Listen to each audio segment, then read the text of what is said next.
Hey guys, Israel back here with Heavy Metal Reptiles. I've got Lilith today, our Indonesian Blue Tongue Skink. We bought her from a reptile show in Ohio. The guy we bought her from told us that she was captive bred.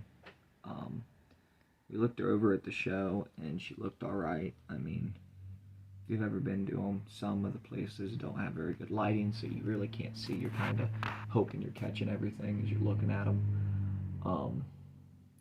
When we got her home, I mean, obviously from a distance you can't see it, but when we got her home and I really was able to look, she's got some messed up scales here. And we've had her for a minute, and she still has these scales. She's been through a shed even, and they're still like that. So I don't know if they're going to fix themselves or what. If she was a captive bred, she was kept in really bad conditions. I personally think she was a wild caught. The way the scales are actually look like ticks had maybe worked themselves under her scales at some point, which I know with Indonesian skinks it's very common. Probably more often than not you're getting a wild caught. If you look on her front hand up here, you can see that she only has 3 toes. The other 2 fell off, whether that was after we got her or before. I'm not 100% sure, to be honest with you. I remember there being 5 toes there at the show, but, you know, at the same time, I could have been mistaken. Now, the one back here on this leg, she actually lost after we got her. When we got her, she had stuck shed there,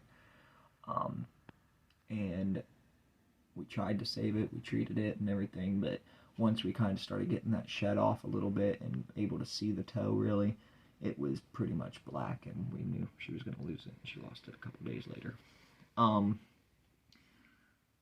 So she also brought mites with her. We didn't quarantine her long enough, so she actually got pretty much our whole collection, and we had to start cleaning and taking everything out of everyone's containers and stuff, and or aquariums and things, and put paper towels in and all the fun stuff that happens when you end up with mites. And through that, I think she developed a respiratory infection. I don't know if it was from stress or maybe her temperature and humidity. I know it was off for a minute, and it took a minute to get it kind of regulated with the paper towels and things.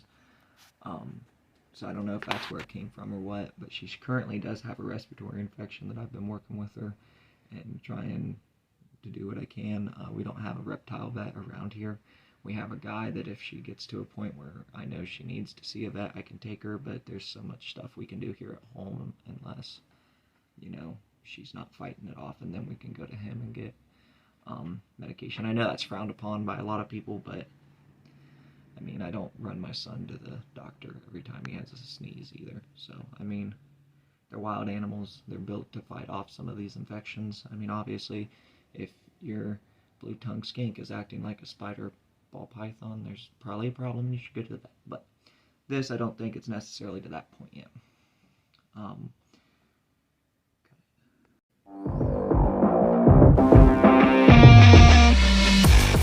So I've heard a lot of people say that Blue Tongue Skinks make good first reptile pets. Obviously, they are fun to hang out with. They do have good personalities, especially from the one I've seen and the other ones that I've held and things at pet stores and stuff. I don't really know a lot of people that's had Blue Tongue Skinks.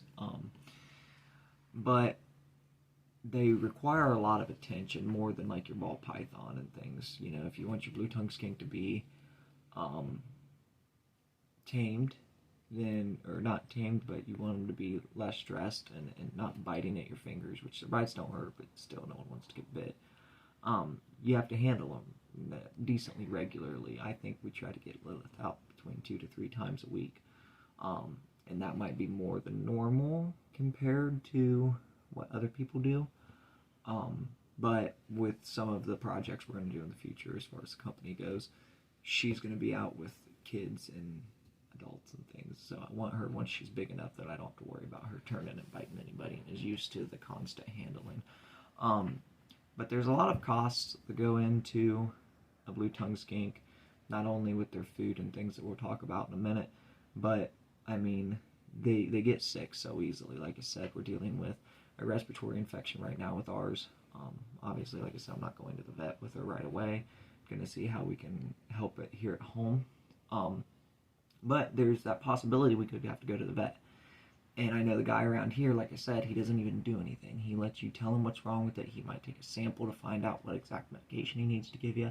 But you're talking $200 just to walk through his door for him to look at your animal and go, oh yeah, you're right, after I read my book, and give you medicine.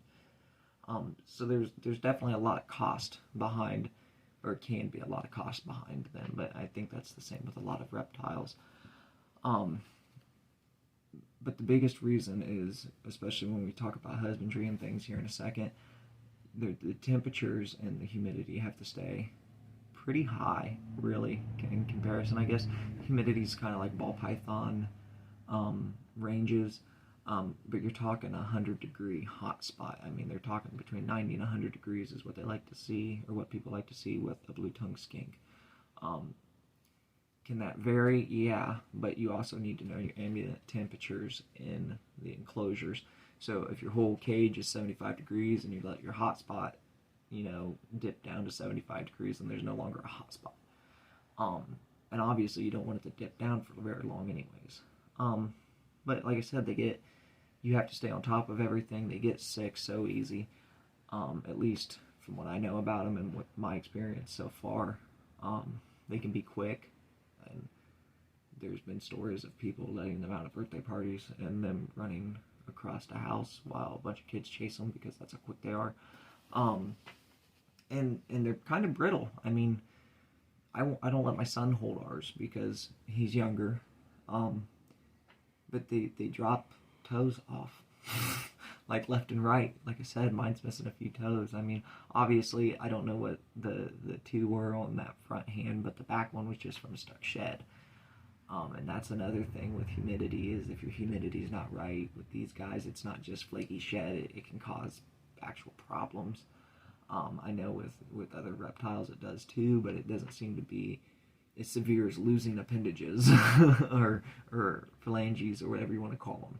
So, I mean, there's definitely some things to consider when you're getting a blue tongue skink. Do I think they're great pets? Yeah, and if you are a kid living at home that wants your first reptile and you're young enough and can spend a lot of time focusing on your humidities and temperatures and things, go for it.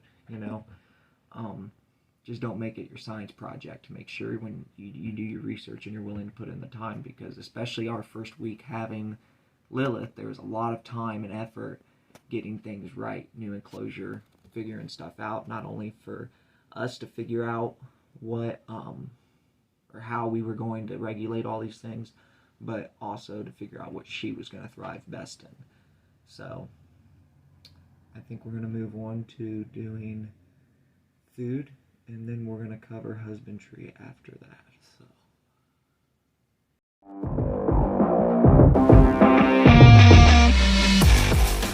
So a couple things to cover with the food. First off, they require a very kind of like wide variety, which is one of those things that I think makes them a harder first pet. I know we're talking food, but this is one of the things that I think kind of makes them a harder first pet, because you have certain percentages of protein and lettuce or vegetables and things that they're supposed to have at a time, along with, if you're not using a UVB bulb, you should be supplementing with D3 for these guys, like a leopard gecko, things like that. So just a couple things here that you might think these guys can actually have, but can be harmful, or they just aren't supposed to. So you actually aren't supposed to feed them lettuce, even though they're fruits, vegetables, greens, and stuff like that. You actually aren't supposed to feed them lettuce. You're not, or you can't feed them onions. What is it? It's onions, spinach, or onions, avocados, and rhubarb are three that's like huge no-nos. Like the other ones, if they get a little bit of it, I mean, I don't think it's necessarily going to kill them, but it's not good for them. But the spinach, the avocado, the rhubarb, is actually toxic for these guys and can kill them. So, and it was weird because when I was researching this stuff, at first, with all the care guides I went through, I never saw that, which is kind of weird. I feel like that should definitely be in care guides. But that's actually a big thing, and one of the things we want to do with these videos is kind of give you guys that stuff that you might not necessarily see at your local PetSmart when you're buying your first Blue Tongue Skink, because we know everybody goes to PetSmart for these things. But they do a lot of protein too, so crickets, mealworms. If I remember right, I think they can have like an occasional hornworm, but it's not supposed to be very often. It's kind of like a treat for them. But I don't care, man. You feed any lizard a hornworm, it's so cool to watch them eat. But they can do the mealworms, hornworms. I'm pretty sure they can do superworms too. You know, you got a wide variety of insects that you can feed them, especially for people who probably doesn't like live feeding, which I know is a big thing with snakes and people not wanting to. In that case, these guys would be good, especially with a lot of the stuff that you're buying for them. You can buy right at the grocery store. And a lot of people, that's not necessarily me because I eat a lot of junk, probably are eating some of the same stuff they're eating. So if you have to take a little bit of, you know, your raw dinner, you know, your lettuce or asparagus or something, I guess, I don't know, that you're cooking, and they can eat it too. So you just throw it in there before you cook it, and you got their meal for the night, and then you go up and give them their protein if they're requiring protein for the day. They don't actually eat every day. As a juvenile, they can eat every day to every other day, but as they get older, most people will only feed once to twice a week.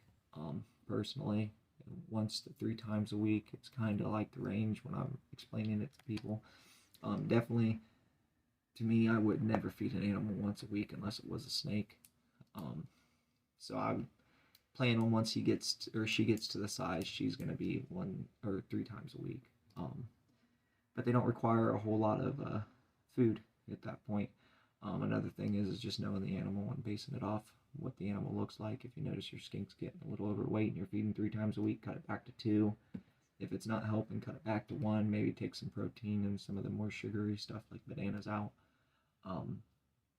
Yeah, it's kind of one of those things where you've got to use your own instinct and know a little bit of what you're looking at, or at least know someone that can help you identify problems like that. I mean, none of us keepers are perfect. I couldn't figure out why one of my snakes was eating. He was eating frozen thawed. He was the only one I had that ate frozen thawed, and found out the other day he wanted a live mouse. So unfortunately, that's kind of just what you do as pet owners. You have to work together and find you a good local owned pet store. We got one. They're pretty willing to help. But I mean, Blue Tongue Skinks are can be, I should say, a challenge in some aspects. So yeah, I think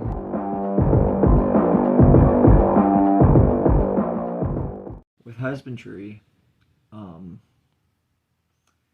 I don't necessarily know if Blue Tongue Skinks require a lot of clutter in their cages.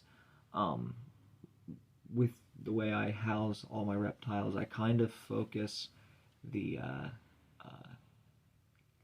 enclosures around the natural environment they live in.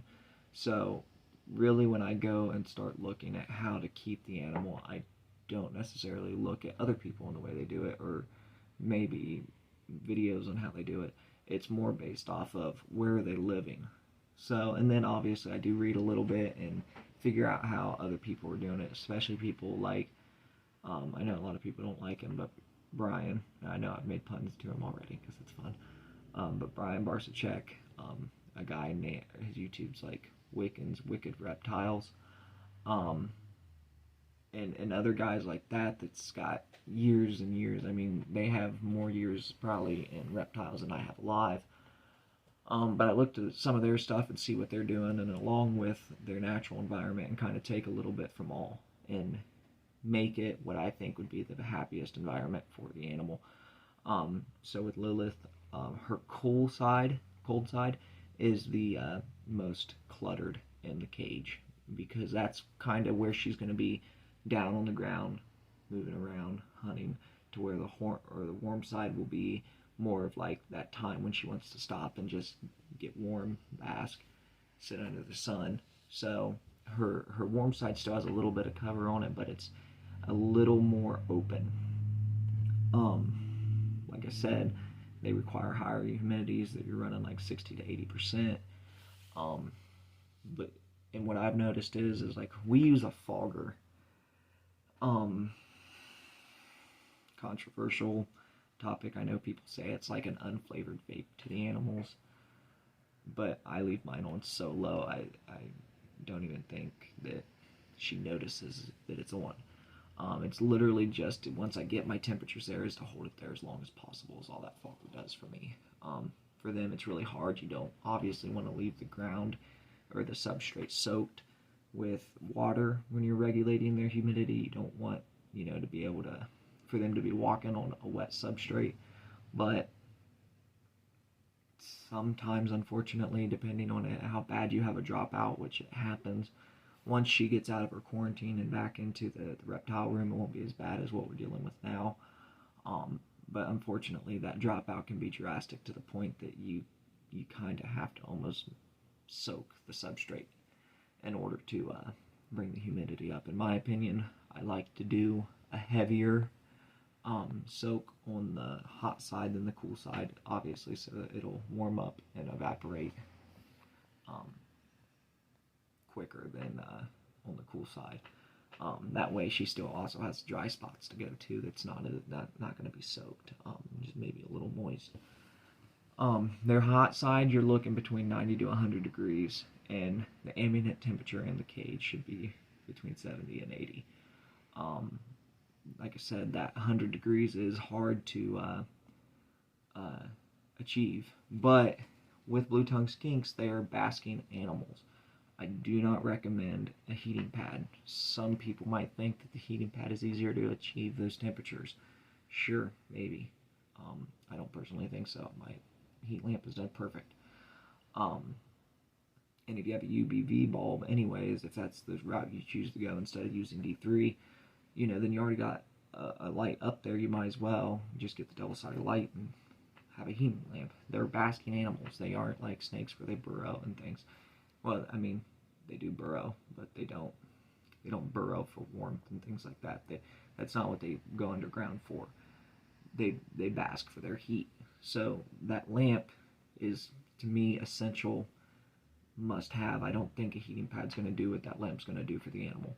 Now, if you're having trouble getting your temperatures to 100 or 90 to 100 degrees, sure. Like I said, she's in a quarantine right now away from the reptile room.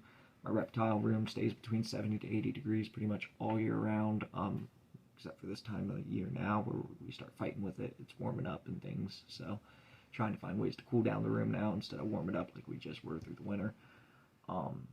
But we've been thinking about using a heating pad on the side of her enclosure to kind of help her warm spot because we're dealing with it flexing up and down so much.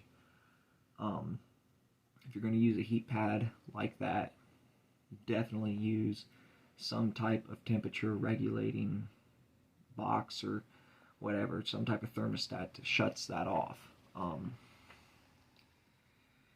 I guess people could argue that it's not that big of a deal when it's side mounted, but I can't tell you how many times I go in and see her leaned up against the glass.